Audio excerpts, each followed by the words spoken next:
শিগগিরই health card চালু করা হবে বলে জানিয়েছেন স্বাস্থ্য প্রতিমন্ত্রী ডক্টর এম এ মহিন। সেই সাথে প্রান্তিক জনপদের সেবা নির্বিঘ্ন করতে লক্ষাধিক স্বাস্থ্যকর্মী নিয়োগ করা হবে।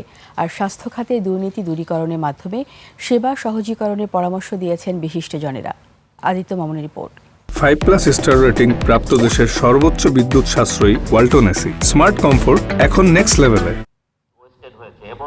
রাজধানীর সিরিডাপ মিলনায়তনে power and participation research centre পিপিআরসির আয়োজনে স্বাস্থ্য খাতের বর্তমান অবস্থা ও করণীয় নিয়ে এই মতবিনিময় সভা। চিকিৎসা ব্যবস্থাকে ইউনিয়ন পর্যায় পর্যন্ত কার্যকর করা, স্বাস্থ্যকর্মীর সংকট দূরীকরণে নেটওয়ার্কে গড়ে তোলার তাগিদ বিশিষ্টজনদের। ফ্যামিলি ওয়েলফেয়ার সেন্টার আছে, ইউনিয়ন সাব সেন্টার আছে, কমিউনিটি ক্লিনিক আছে, এগুলোকে রিপারপাস করতে হবে। এই খাতে বিশাল খরচের প্রয়োজন নাই।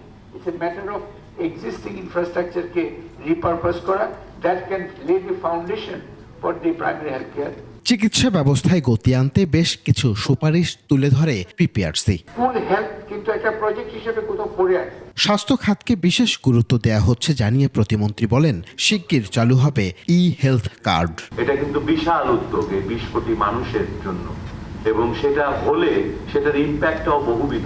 এই ধরনের সিস্টেমের মাধ্যমে আমাদের সার্ভিস ডেলিভারির মনিটরিং থেকে শুরু করে আমাদের যে সার্ভিসগুলো লাগে, ডিজিজ প্যাটার্ন, যে ড্রাগ সাপ্লাই লাগে, প্রেসক্রিপশনের যে হ্যাবিট, এই সব কিছু কিন্তু এই সিস্টেমের মধ্যে স্ট্রেংথেন হবে।